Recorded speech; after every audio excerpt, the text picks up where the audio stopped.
পৃথিবীর এই বুকে আমি যদি সকালবেলা ডাউল আর আলু ভর্তা দিয়েও খাবার খাই, আমার দুপুর কিন্তু চলে আসবে। আমি যদি গরুর মাংস দিয়ে খাই, তাহলেও আমার দুপুর আসবে। ভালো খাই অথবা মন্দ খাই, সময় কিন্তু আমার চলে যাবে। যদি আমার এই খাবারটা হালাল পন্থায় উপার্জিত সম্পদ দ্বারা হয়, তাহলে এই খাবার দ্বারা কালকে আমাদের ময়দানে আমি অনেক বেশি উপকৃত হব।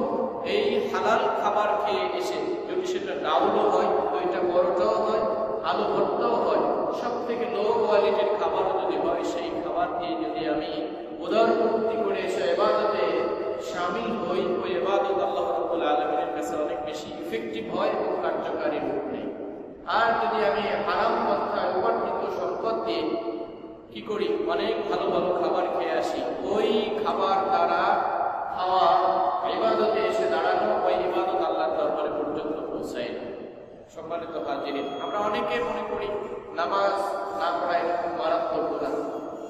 ومن سيئات أعمالنا من يهده الله فلا مضل له ومن يضلله فلا هادي له وأشهد أن لا إله إلا الله وحده لا شريك له ونشهد أن سيدنا وسندنا وحبيبنا وحبيب طبيبنا وطبيب مولانا محمدا عبده ورسوله الذي أرسله بالحق بشيرا ونذيرا وداعيا إلى الله بإذنه وسراجا منيرا فقد قال الله تبارك وتعالى في كلامه المجيد والفرقانه الحميد.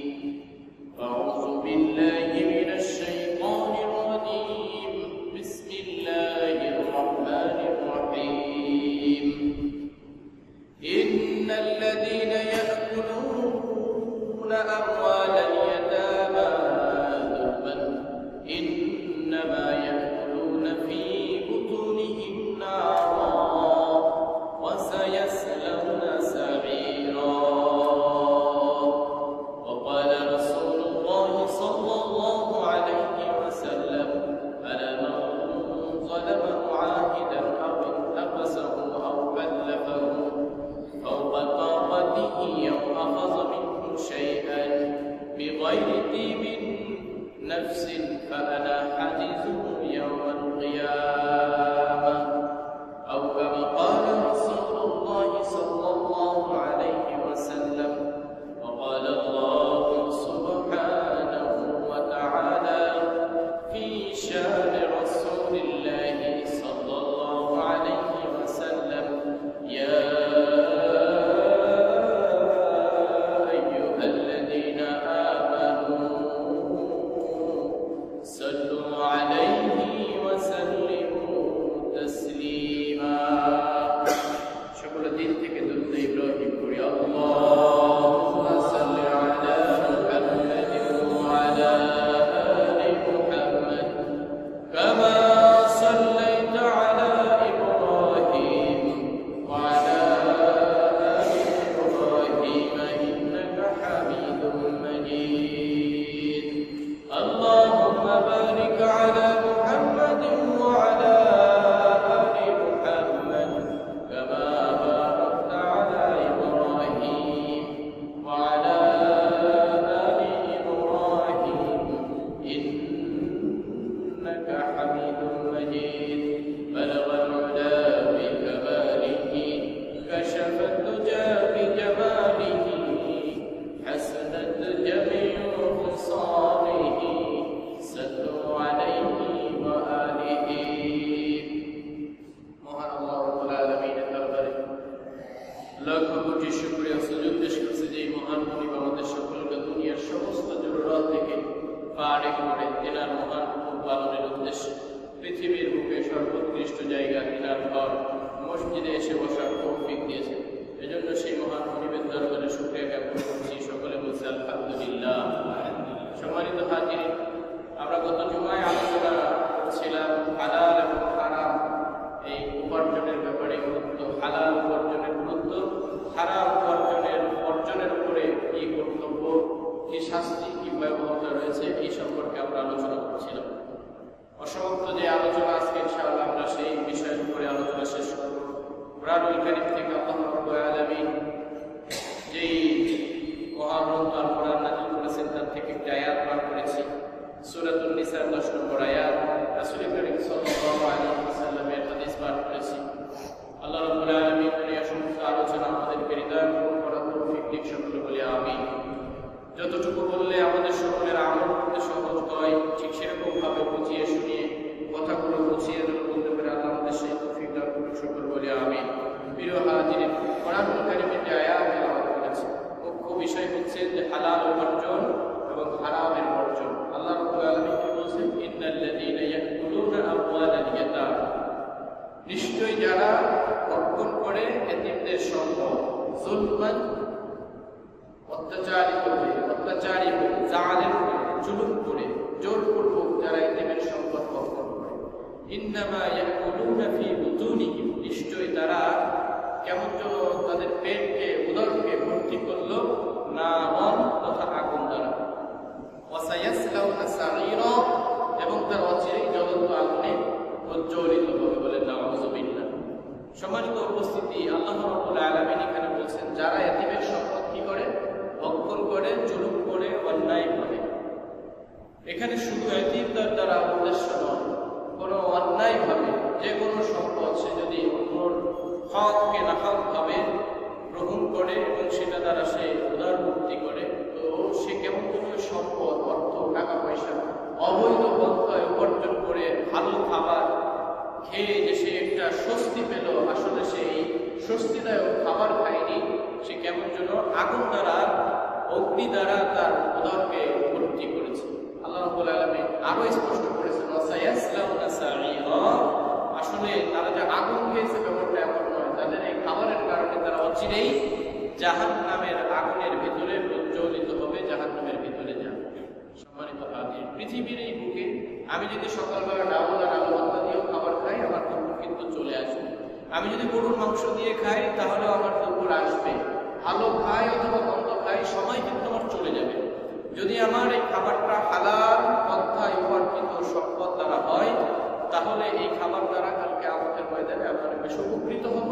এই হালাল খাবার খেয়ে এসে যদি সেটা ডাউলও হয়, দুইটা পরোটাও হয়, আলু ভর্তাও হয়, সব থেকে লো কোয়ালিটির খাবারও যদি হয়, সেই খাবার দিয়ে যদি আমি উদারমুক্তি করে এসে ইবাদতে শামিল হই, ওই ইবাদত আল্লাহ রাব্বুল আলামিনের কাছে অনেক বেশি ইফেক্টিভ হয় এবং কার্যকারী রূপ নেয়।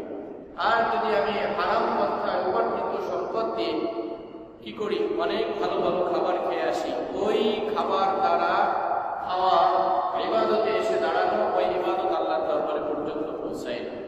সম্মানিত হাজিরিন, আমরা অনেকে মনে করি নামাজ না পড়া এটা মারাত্মক গুনাহ, হজ না করা এটা মারাত্মক গুনাহ, যাকাত না দেওয়া এটা মারাত্মক গুনাহ, কিন্তু হারাম পন্থায় উপার্জন করা এটাকে আমরা খুব একটা মামুলি ব্যাপার মনে করি।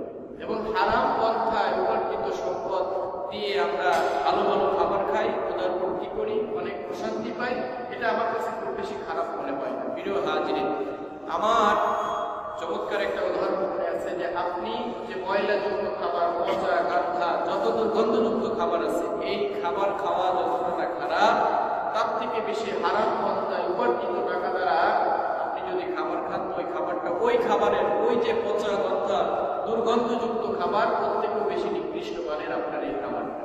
আপনি যদি এটা ফিল করেন, তাহলে আপনি অবৈধ পন্থায় উপার্জিত সম্পদ দিয়ে, অবৈধ পন্থায় উপার্জিত টাকা দিয়ে আপনি হারাম খাবার খেতে পারেন।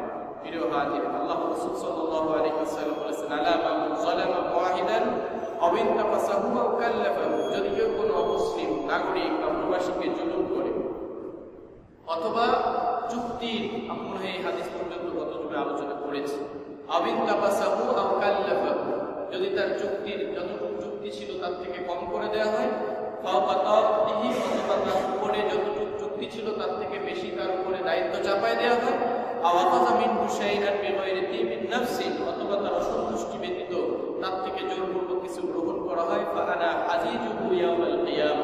আল্লাহ রাসূল বলেছেন ওই ব্যক্তির জন্য আল্লাহ রাব্বুল আলামিন কাল কিয়ামতের ময়দানে কি করবে, মামলা দায়ের করবে, মামলা মুকদ্দমা। আল্লাহ যেই ব্যক্তির বিরুদ্ধে স্বয়ং নিজেই বাদী হয়ে মামলা দিবে, ওই ব্যক্তির আর সুযোগ নেই সে জান্নাতে যেতে পারবে। প্রিয় হাজির, পৃথিবীর এই সামান্য সিস্টেম যদি চেঞ্জ হয়ে যায়, একজন আরেকজনের কত বড় শত্রু হয়, মামলা ঠুকে দেয়, সে দেশ থেকে বিতাড়িত হয়, দেশের পর্যন্ত আসতে পারে না। আর আল্লাহ রাব্বুল আলামিন আহকামুল হাকিমিন, এই যে শান্তবক আসমান জমিন, দুই চোখে যা কিছু দেখছি আর দেখছি না, এই সব কিছু সিস্টেমেটিক্যালি একজন স্রষ্টা আল্লাহ রাব্বুল আলামিন, সেই স্রষ্টা যদি কোনো সৃষ্টির ব্যাপারে মুকদ্দমা দায়ের করে, তাহলে এই সৃষ্টির আর কোনো যাওয়ার জায়গা থাকবে না। প্রিয় হাজিরিন, এই জন্য আমরা সতর্ক থাকবো। আমার অধীনস্থ যে আছে, অধ্যস্থ থেকে অধ্যস্থ, যত ছোট থেকে ছোটই হোক না কেন, একদিনের জন্য আমি যদি কোনো ব্যক্তিকে যোগ নিই, টাকায় তাকে আমি চুক্তি করি যে আমার এই কাজটা করে দেবো, তাহলে তার সঙ্গে যথাযথ সঠিক ব্যবহার আমি তার সঙ্গে করবো। যতটুকু তাকে দিতে বলেছি অতটুকু টাকা আমি তাকে দিব, যতটুকু কাজের জন্য আমি তাকে চুক্তি করেছি অতটুকু কাজই আমি তাকে দিয়ে করাবো। এর বাইরে যদি অতিরিক্ত নিই তাহলে তার উপরে জুলুম করা হবে। প্রিয় হাজিরে, কোরআন ও হাদিসে বিশেষভাবে নিষিদ্ধ অবৈধ লেনদেনের মধ্যে অন্যতম হলো ওজনে বা মাপে কম দেওয়া। আমরা বিভিন্ন সময়ে বিভিন্ন পরিস্থিতিতে কেউ না কেউ আমরা ওজনের সঙ্গে সম্পৃক্ত। কেউ আমরা কিনতে গেলে যখন আমি ক্রয় করছি, আবার আমি কিছু বিক্রি করতে গেলে তখন আমি কি করছি, ওজন দিচ্ছি। ওজন এবং পরিমাপ, এই দুইটা জিনিসের সঙ্গে আমরা সবাই সম্পৃক্ত। আপনি 1 কেজি চাউলের জায়গায় 900 গ্রাম চাউল বিক্রি করে দিয়ে একজন মানুষকে ঠকাই দিতে পারেন, কিন্তু আল্লাহ রাব্বুল আলামিন এই যে ওজন এবং পরিমাপের ব্যাপারে অনেক বেশি হুঁশিয়ারি দিয়েছেন এবং গুরুত্বপূর্ণভাবে এটার সম্পর্কে আলোকপাত করেছেন। আল্লাহ সুবহানাহু ওয়া তাআলা সূরাতুল মুতাফফিফিনের ভিতর তুলে ধরেছেন, ওয়াইলুল লিল মুতাফফিফিন, ধ্বংস ওই সমস্ত ব্যক্তিদের জন্য যারা তাসফিক তথা ওজনে পরিমাপে কম দেয়। ওয়াইল মানে ধ্বংস। আল্লাহ রাব্বুল আলামিন নিজেই বলতেছেন, যারা ওজনের ক্ষেত্রে পরিমাপের ক্ষেত্রে কারচুপি করে, কম দেওয়ার চেষ্টা করে, সেই সমস্ত ব্যক্তিদের জন্য অবশ্যই অবশ্যই ধ্বংস। অন্যান্য মুফাসসিরিন ইকরাম বলেছেন, ওয়াইল নামক যে দোজখ রয়েছে, সেই দোজখের ভিতর যারা ওজনের পরিমাপে কম দেয়, কারচুপি করে, সেই সমস্ত ব্যক্তিরা এই ওয়াইল নামক দোজখের ভিতরে যাবে। কোরআনুল কারীমের ভিতরে এই ওয়াইল দিয়ে 2টা শব্দ দিয়ে সূরার ভিতরে এসেছে, ওয়াইলুল লিল মুতাফফিফিন। আরেকটা সূরার ভিতরে এসেছে হুমাযা, ওয়াইলুল লিকুল্লি হুমাযাতিল লুমাযা, ধ্বংস ওই সমস্ত ব্যক্তিদের জন্য যারা সামনে এবং পশ্চাতে মানুষের নিন্দা, পরনিন্দা, গীবত চর্চা করে। প্রিয় হাজিরিন, এটা থেকে বোঝা যায় যে ওজনে এবং পরিমাপে কম দিয়ে আপনি যে মানুষকে 1 মণ দুধ অথবা 1 মণ চাউল দেওয়ার ক্ষেত্রে আপনি 1 কেজি কম দিয়ে মনে করতেছেন আমি অনেকগুলো জিতে গিয়েছি, আমি লাভ করে ফেলেছি, এই যে লভ্যাংশ, আপনি যতটুকু ঠকিয়েছেন, যতটুকু মানুষের সঙ্গে প্রতারণার মাধ্যমে আপনি যে টাকাটা অর্জন করেছেন, এই টাকাটা আপনার জন্য হারাম এবং এটা অবৈধ, আর এটা আপনার জন্য বৈধ নয়। আল্লাহ রাব্বুল আলামিন এই জন্য বলেছেন, ওয়াইলুল লিল মুতাফফিফিন আল্লাযীনা ইযা কানু আলান নাসি ইস্তাগফুরুন, এবং তারা যখন, যারা ওজনের পরিমাপে কম দেয়, তারা অন্যদের থেকে যখন মেপে নেয় তখন সে পরিপূর্ণভাবে দেয়, এবং যারা তখন অন্যদের কাছে সেটা বিক্রি করে তখন সেটাকে কম করে দেয়। প্রিয় হাজির, আল্লাহ রাব্বুল আলামিন সূরাতুর রহমানের 9 নম্বর আয়াতের ভিতরে বলেছেন, আকিমুল ওয়াজনা বিল কিসতি ওয়া লা তুকসিরুল মিজান। আল্লাহ অর্ডার করেছেন, নির্দেশ দিয়েছেন, আকিমুল ওয়াজনা বিল কিসতি, তোমরা ওজনে পরিমাপে ন্যায়নিষ্ঠতা, সঠিক পরিমাপ দাও এবং এটাকে কায়েম করো। ওয়া লা তুকসিরুল মিজান, এবং মাপের ক্ষেত্রে তোমরা কখনো ছলচাতুরি করো না, এখানে 2 নম্বরই সুযোগ গ্রহণ করো না। আল্লাহ রাব্বুল আলামিন ঠিক অনুরূপভাবে সূরাতুল ইসরার 35 নম্বর আয়াতের ভিতরে বলেছেন, ওয়া আউফুল কাইলা ইযা কিলতুম ওয়াজিনু বিল কিসতাসিল মুস্তাকিম।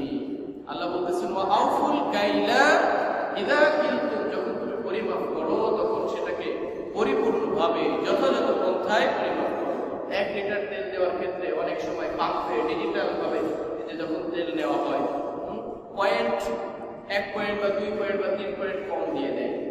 এই যে এত মানুষের সঙ্গে যে তার লেনদেন হচ্ছে পৃথিবীতে, একটা পাম্পের মালিক যদি এরকম ভাবে অন্যায় করে 1 পয়েন্ট 2 পয়েন্ট প্রত্যেক ব্যক্তিকে তেল কম দেয়, তাহলে প্রতিদিন যত মানুষ ওই ব্যক্তির সঙ্গে লেনদেন করে তেল ক্রয় করে, তো ওই ব্যক্তির এই প্রত্যেকটা সম্পদ অবৈধ হয়, এবং কাল কিয়ামতের ময়দানে প্রত্যেকটা পয়েন্ট ওই প্রত্যেকটা ব্যক্তিকে ওই ব্যক্তির বুঝাই দিতে হবে। কত ভয়াবহ এবং কত কঠিন হতে পারে যে এই ব্যক্তি এরকম ভাবে যখন মানুষকে ঠকাচ্ছে, তো এই মানুষগুলোকে আপনি যদি কোনো এক সময় আপনার হুঁশ আসে যে না, এটা তো আসলে অন্যায় হয়েছে, তাহলে এই অন্যায়ের খেসারত কি কোনোভাবে দেওয়া সম্ভব?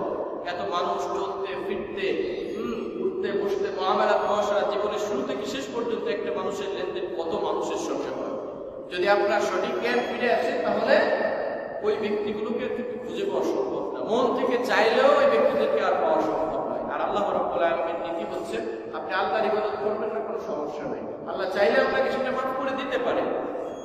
আপনার হজ ফরজ হয়েছে, আপনি হজ করবেন না, আল্লাহ চাইলে সেটা মাফ করতে পারে। কিন্তু কোনো বান্দার হক, সেটা ন্যূনতম ছোট থেকে ছোট আত্মা থেকে আত্মাও যদি হয়, বান্দার হককে যদি আপনি মেরে দিয়েছেন, গর্ব করেছেন, তো ওই বান্দা যতক্ষণ না পর্যন্ত আপনাকে ক্ষমা করছেন ততক্ষণ পর্যন্ত আল্লাহ রাব্বুল আলামিন আপনাকে ক্ষমা করবেন না, বলেন নাউযুবিল্লাহ।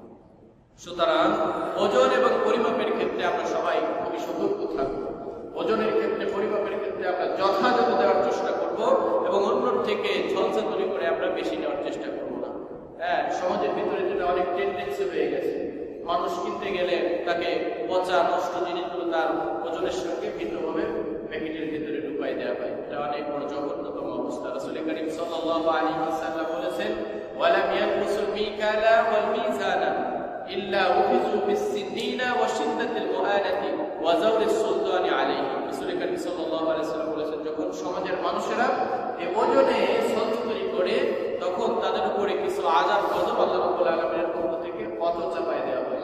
ইবনে মাজাহ 4019 নম্বর হাদিসের ভিতরে আল্লাহ রাসূল বলেছেন, ওয়ালাম ইয়ানকুসুল মিকালা, যখন কোন সম্প্রদায়ের মানুষেরা মাপে বা ওজনে কম বা ভেজাল দিতে থাকে, ইল্লা উখিযু বিস-সিন্নিনা, তখন তারা দুর্ভিক্ষের সম্মুখীন হয়, তারা অভাবের মুখ থেকে তাদের ভিতরে দুর্ভিক্ষ শুরু হয়ে যায়। ওয়াশিদ্দাতিল মাওয়ারাতি, জীবনযাত্রায় কাঠিন্য দেখা দেয় এবং তাদের যে শাসক রয়েছে, শাসকের পক্ষ থেকে, ক্ষমতাসীনদের পক্ষ থেকে, প্রশাসকের পক্ষ থেকে তাদের উপরে জুলুম শুরু হয়ে যায়। ওয়া যাওরিস সুলতানি আলাইহি, তাদের উপর অত্যাচারের শিকার হয়, তারা অত্যাচারিত হয়। প্রিয় হাজির, আজকে যদি আমাদের সমাজের বাস্তবতা দেখা হয়, আসলে যে সরকার প্রধান বা রাষ্ট্রপ্রধানরা মানুষের উপরে জুলুম কেন করতেছে? বিমা কাসাবাত আইদিন নাস, আল্লাহ রাব্বুল আলামিন কোরআনুল কারীমের আয়াতের ভিতরে বলেছেন, মানুষ যা কিছু আজকে তারা সম্মুখীন হয়েছে, এগুলো সব জাহারাল ফাসাদু ফিল বাররি ওয়াল বাহরি বিমা কাসাবাত আইদিন নাস, জলে, স্থলে, সমুদ্রে, জমিনের উপরে আজকে যে বিপর্যয় দেখা যাচ্ছে, এগুলো সব মানুষের হাতের কামাই। মানুষ যদি আজকে সঠিক কাজ করত, সঠিকভাবে তাদের জীবনযাপন পরিচালনা করত, তাহলে তাদের উপরে এই যে জুলুমের শিকার তারা হচ্ছে, তাহলে তাদের উপরে এইগুলো আসতো না। প্রিয় হাজিরিন, আল্লাহ রাসূল সাল্লাল্লাহু আলাইহি ওয়াসাল্লাম অবৈধ ইনকামের আরেকটা চমৎকার পয়েন্ট বলেছেন, সেগুলো হচ্ছে ধোঁকা দেওয়া, ফাঁকি দেওয়া, প্রবঞ্চনা করা, ভেজাল দেওয়া। আরবিতে এটাকে ঘুষ বলা হয়। এর বিভিন্ন সিস্টেম আমাদের সমাজে পরিচালিত আছে, যে দেখা যাচ্ছে ইউনিলিভারের প্রোডাক্ট বয়ে দিচ্ছি, কিন্তু ভিতরে আসলে ইউনিলিভারের প্রোডাক্ট নয়। আমি বলতেছি এটা জাপান থেকে আমদানিকৃত, আসলে এটা জাপানের কোনো কি নয়, পার্টসপাতি নয়। আমি বলতেছি এটা ইন্ডিয়ান, কিন্তু দেখা যাচ্ছে এটা মেড ইন চায়না।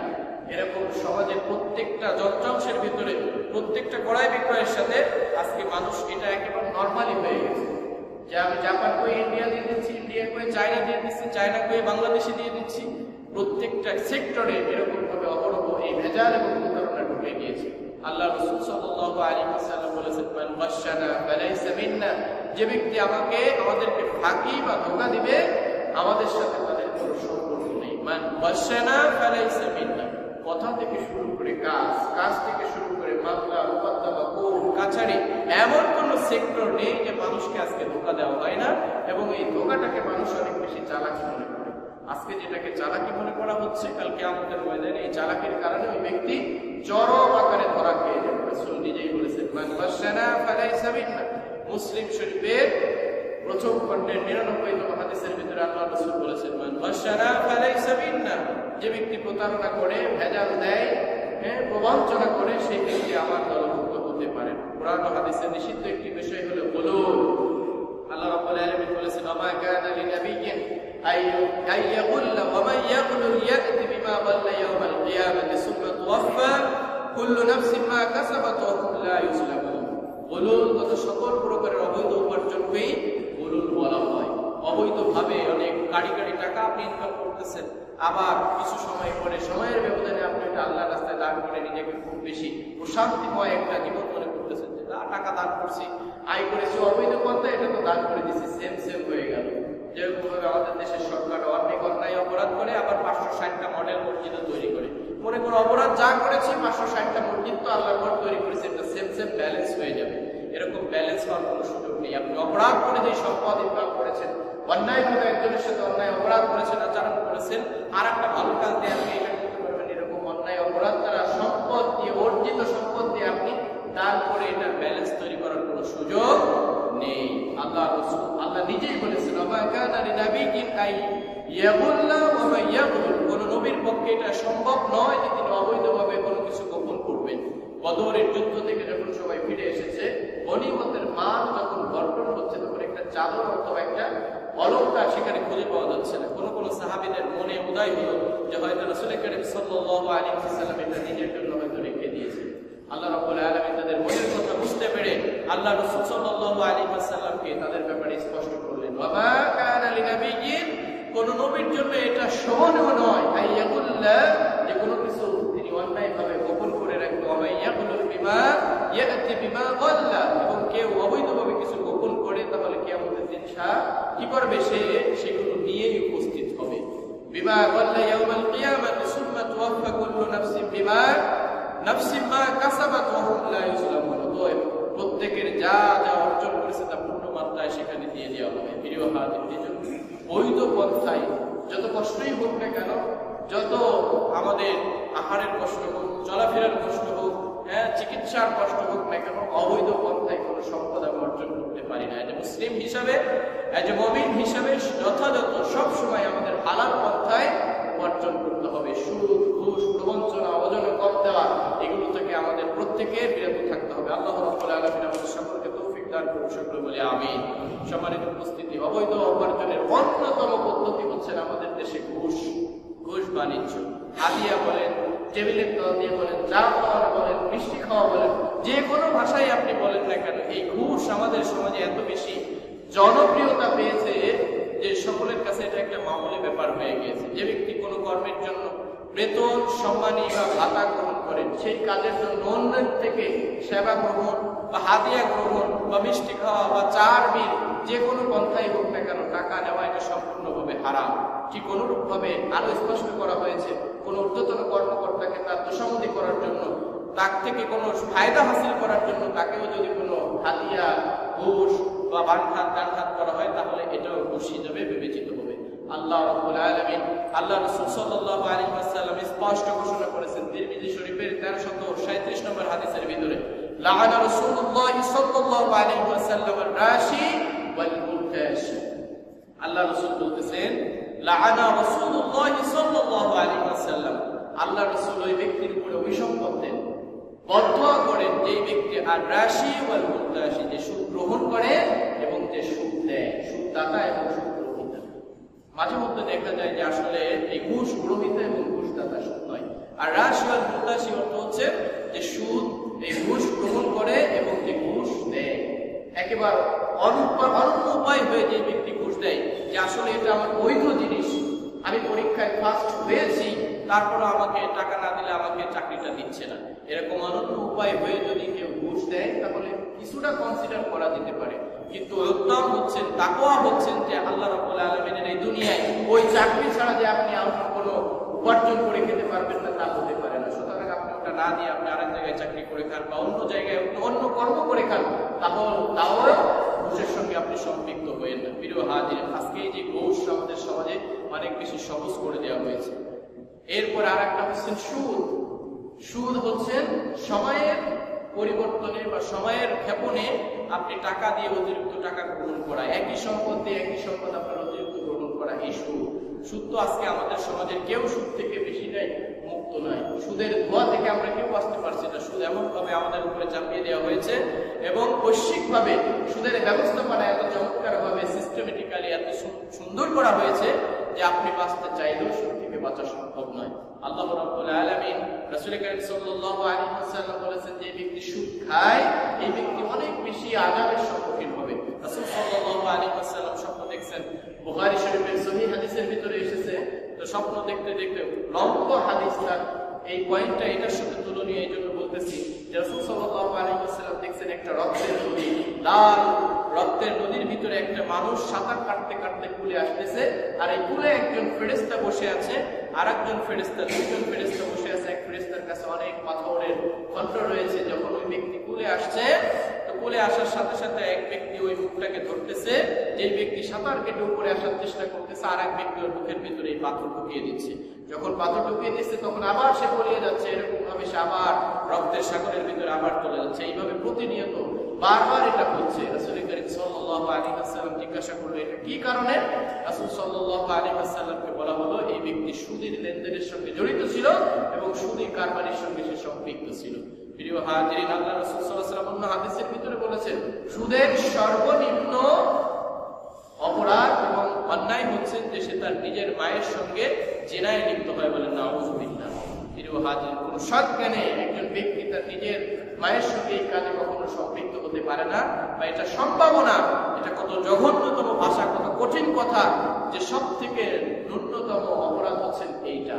প্রিয় হাজির, এই জন্য এই সুদ থেকে আমরা জেনে শুনে, যেখানে বাধ্যতামূলক আমার লেনদেন করতে হয় ব্যাংকের সিস্টেমে, তা না হলে আমি পারতেছি না, এই জায়গা ভিন্ন কথা। কিন্তু আপনি নিজে উদ্দীপ্ত হয়ে আপনি ব্যাংকে টাকা রাখলেন 5 বছরের জন্য, 10 বছরের জন্য, সুদের সঙ্গে জড়িয়ে গেলেন, এই ধরনের কর্মকাণ্ড থেকে আমাদেরকে বেরিয়ে আসতে হবে। আল্লাহ রাব্বুল আলামিন সূরাতুল বাকারা 275 থেকে 279 নম্বর আয়াতের ভিতর বলেছেন, আল্লাযীনা ইয়াকুলুনা রিবা লা ইয়াকুমুনা ইল্লা কামা ইয়াকুমুল লাযীনা يتقبله الشيطان من المس ذلك بأنهم قالوا إنما البيع مثل الربا। আল্লাহ রাব্বুল আলামিন স্পষ্ট করেছেন, যারা সুদ খায় তারা কাল কিয়ামতের ময়দানে দাঁড়াইতে পারবে না। তবে দাঁড়াবে কিভাবে? যে শয়তান তাদেরকে স্পর্শ করে পাগল করে দিয়েছে, প্যারালাইজড ব্যক্তির মতো সে দাঁড়াবে। এমন অবস্থা হবে যে সুস্থভাবে সে দাঁড়াতে পারবে না। ইয়াকুমুল লাযী ইয়াতাকাব্বাতুহু আশ-শাইতানু মিনাল মাস, আর এটা কেন হবে? যালিকা বিআন্নাহুম তাদের ক্ষেত্রে এরকম পরিস্থিতি কেন তারা এই সম্মুখীন হবে? তারা বলতো ইন্নামাল বাইউ মিসলুর রিবা, নিশ্চয়ই বেচাকেনা, ব্যবসা বাণিজ্য এটা তো একেবারে সুদের মতো। অথচ আল্লাহ রাব্বুল আলামিন বলতেছেন ওয়া হাল্লাল্লাহুল বাইআ ওয়া হারামার রিবা। অথচ আল্লাহ রাব্বুল আলামিন বাইকে, বেচাকেনাকে হালাল করেছেন, সুদকে হারাম করেছেন। প্রিয় হাজিরিন, অনেকেই আমি বিগত যেই মসজিদে 10 বছর খতিব ছিলাম, সেখানের একজন ব্যারাক ব্যাংকে তিনি চাকরি করতেন। তিনি পুরা কোরআন শরীফের ভিতরে সুদের আয়াত খুঁজে পায় না, সুদের ব্যাপারে তিনি স্পষ্ট না। তিনি স্পষ্টভাবে ঘোষণা করেন যে সুদের ব্যাপারে তো সরাসরি সুদ খাওয়ার ব্যাপারে কোনো কথা বলা হয়নি। এরকম যদি কারোর ধারণা থাকে, ধ্যান ধারণা থাকে, চিন্তা চেতনা থাকে, তাহলে এই ব্যক্তির ঈমান নিয়ে বড় সংশয় রয়েছে। তার ঈমান থাকবে কি থাকবে না আল্লাহ মানো। প্রিয় হাজিরিন, এজন্য যত ছোটই হোক না কেন, যত অল্পই হোক না কেন, সুদ থেকে আমরা সকলে বেঁচে থাকার চেষ্টা করব।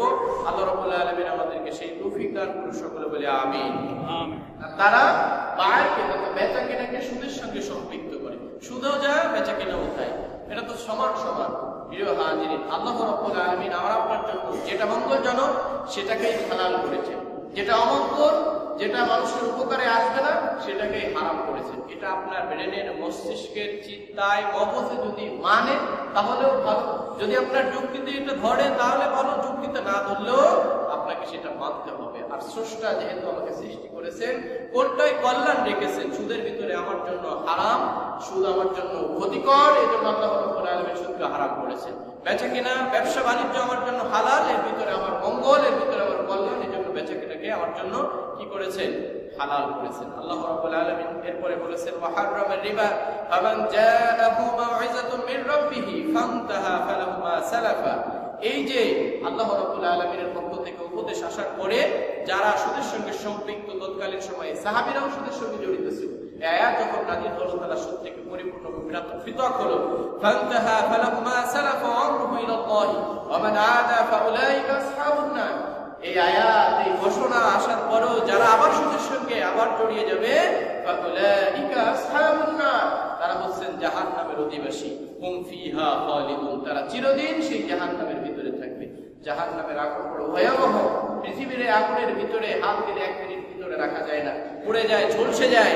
আর কারণ কিয়ামতের ময়দানে জাহান্নামের আগুন শত শত বছর, হাজার হাজার বছর জাল দিয়ে, এটাকে তাপ দিয়ে আরো বেশি করা হবে, তাপ বৃদ্ধি করা হবে। প্রিয় হাজির, সেই জাহান্নামের আগুনের ভিতরে জ্বলা অনেক বেশি কঠিন হবে। আল্লাহ রাব্বুল আলামিনের পরেও বলছেন, এরপরেও যদি সুদ তোমাদের ছাড়তে মনে না চায় তাহলে শোনো, ইয়ামহাকুল্লাহু রিবা ওয়া ইউরবিস সাদাকাত। আল্লাহ রাব্বুল আলামিন সুদকে নিশ্চিহ্ন করে দেন। আপনি বছরের বছর সুদ নিয়ে আপনি ব্যাংক ব্যালেন্স তৈরি করেছেন 1 কোটি টাকা, আল্লাহ আপনার এমন একটা গজব দেবেন, এমন একটা বিপদ দিবেন, হয়তো আপনার দুনিয়ার মুখে বিপদ নাও দিতে পারেন, কাল কিয়ামতের ময়দানে আপনার জন্য তো গজব এবং বিপদ অবধারিত, নিশ্চিত সেখানে আপনাকে এই সুদের কারণে গজব এবং আযাবের সম্মুখীন হতে হবে। কিন্তু আপনার পৃথিবীর বুকেও দেখা যায় অনেক সুদী মহাজনী অনেক সুদ খেয়েছেন, কিন্তু কিছুদিন পরে দেখা যাচ্ছে এমন এক বিপদের সম্মুখীন হয় যে তার পুরা সম্পদ টাকা পয়সা সব ওখানেই শেষ হয়ে যায়। এজন্য আল্লাহ রাব্বুল আলামিন বলেছেন, ইয়ামহাকুল্লাহু রিবা ওয়া ইউরবিস সাদাকাত। আল্লাহ সুদকে নিশ্চিহ্ন করে দেন এবং সাদকাকে বৃদ্ধি করে দেন। আল্লাহু ইউহিব্বু কুল্লা কাফারিন আসিম। ইয়া আইয়ুহাল্লাযীনা আমানু ইত্তাকুল্লাহ ওয়া যারু মা বাকিয়া মিনার রিবা। আল্লাহ রাসূল সাল্লাল্লাহু আলাইহি ওয়াসাল্লাম যখন এই আয়াত তেলাওয়াত করলেন এবং তিনি ঘোষণা করলেন, আমি সর্বপ্রথম এই সুদের এই আয়াত থেকে ইবনে আব্বাস রাদিয়াল্লাহু তাআলা আনহু যে সুদ রয়েছে সেটাকে মওকুফ করে দিলাম। আল্লাহ রাব্বুল আলামিনের এই আয়াত আল্লাহ রাসূল সাল্লাল্লাহু আলাইহি ওয়াসাল্লাম যখন তেলাওয়াত করলেন তখন সমস্ত সাহাবীরা তাদের পূর্ববর্তী যত সুদের লেনদেন ছিল ওখানেই কাট করে দিলেন।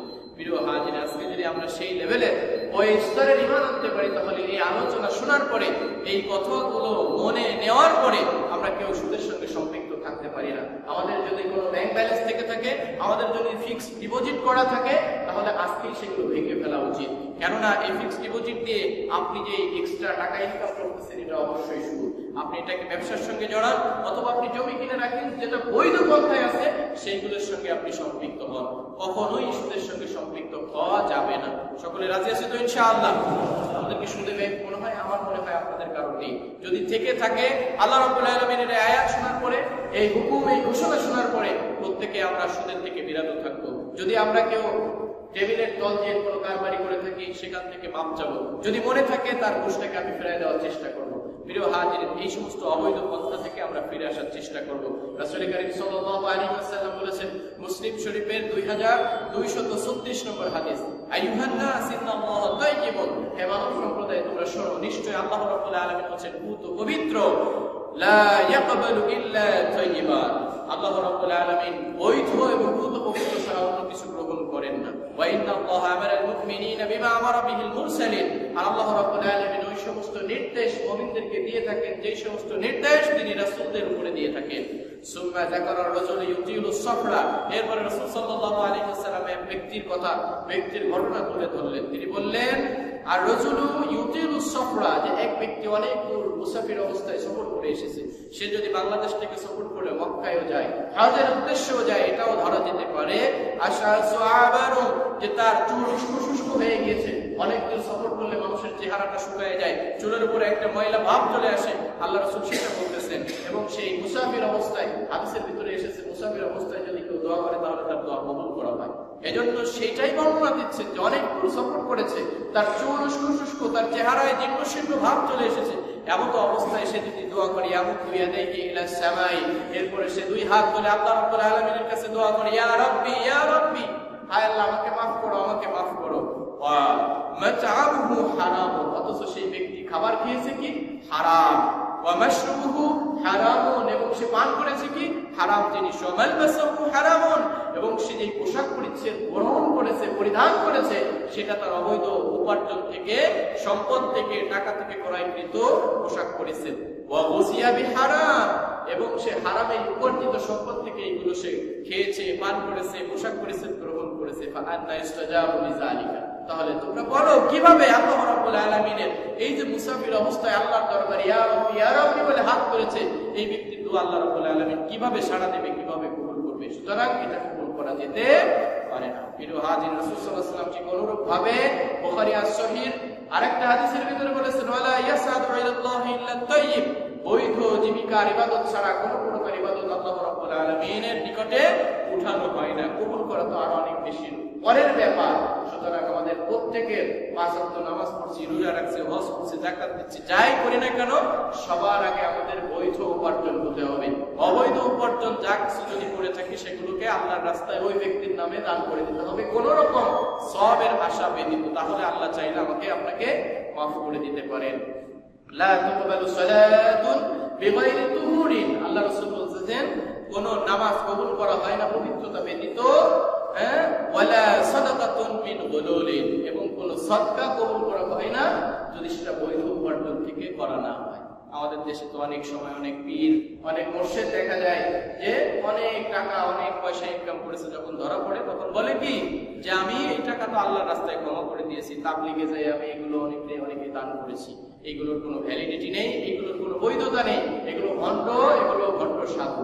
প্রিয় হাজির, এই জন্য রাসূল সাল্লাল্লাহু আলাইহি ওয়াসাল্লাম বলেছেন, মান ইয়াখুযু মালান বিহাক্কিহি ইউবারাক লাহু ফীহি ওয়া মান ইয়াখুযু মালান বিগাইরি হাক্কিহি। যে ব্যক্তি বৈধ পন্থায় ধন সম্পদ গ্রহণ করে তার সম্পদে বরকত দেওয়া হয়। মান ইয়াখুযু মালান বিহাক্কিহি ইউবারাক লাহু, যে ব্যক্তি বৈধ পন্থায় সম্পদ গ্রহণ করে তার সম্পদে বরকত দান করা হয়। ওয়া মান ইয়াখুযু মালান বিগাইরি হাক্কিহি, অবৈধ পন্থায় অন্যায়ভাবে বিভিন্ন সিস্টেমেটিক ভাবে যদি কোনো সম্পদ সে গ্রহণ করে তাহলে তার সম্পদে কি করা হয় না, কোনো ধরনের বরকত দেওয়া হয় না। সেই ব্যক্তির মতো যে কি খায় অথচ অতিরিক্ত হয় না, খেয়েছে পেট ভরে কিন্তু আসলে কি খাইলো কোনো মজা পায় না। প্রিয় হাজির, এজন্য আমাদের সকলের উচিত বৈধ পন্থায় সম্পদ উপার্জন করা এবং সেই সম্পদ দিয়ে খাবার খেয়ে জীবন পরিচালনা করে ইবাদত করা। তাহলে আমাদের ইবাদত ইফেক্টিভ হবে, আল্লাহ রাব্বুল আলামিনের দরবারে কবুল করা হবে।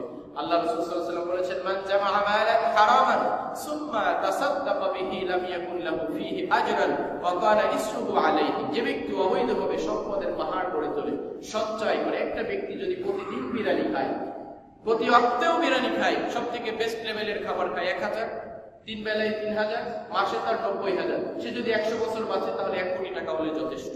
আমাদের দেশে এমন অনেক মানুষ আছে, এমন শিল্পপতি, এমন অনেক রাষ্ট্রপ্রধান, রাষ্ট্রপতি বা এমন অনেক এমপি, মন্ত্রী, মিনিস্টার, এমন অনেক ব্যক্তি আছে যারা সরকারের বিভিন্ন কর্মে পদস্থ কর্মী রয়েছে, যারা 1 কোটি কেন 1000 কোটি টাকা তারা লোপাট করেছে, তারপরেও তাদের কি হয় না, আত্মায় প্রশান্তি আসে না। একটা ব্যক্তির ভালো খাইতে, ভালো থাকতে সর্বোচ্চ সারা জীবনে 1 কোটি টাকা লাগে। তাদের যদি ইথিক্যালি জ্ঞান, নৈতিক শিক্ষা, আল্লাহ রাব্বুল আলামিনের ভয়, কাল কিয়ামতের ময়দানে যে এই সবকিছুর বিচার ফয়সালার সম্মুখীন হতে হবে, এই যথাযথ ভয় যদি তাদের ভিতরে থাকতো, এই সফটওয়্যার যদি তাদের মাথায় ইনস্টল থাকতো, তাহলে আজকে যে এত সম্পদের গাড়ি খরচ, এত লোপাট হচ্ছে, এগুলো থেকে আমাদের দেশ বেঁচে যাবে। সম্মানিত হাজির, এজন্য আপনি যত সম্পদই করেন না কেন সেটা বৈধ পন্থায় হতে হবে।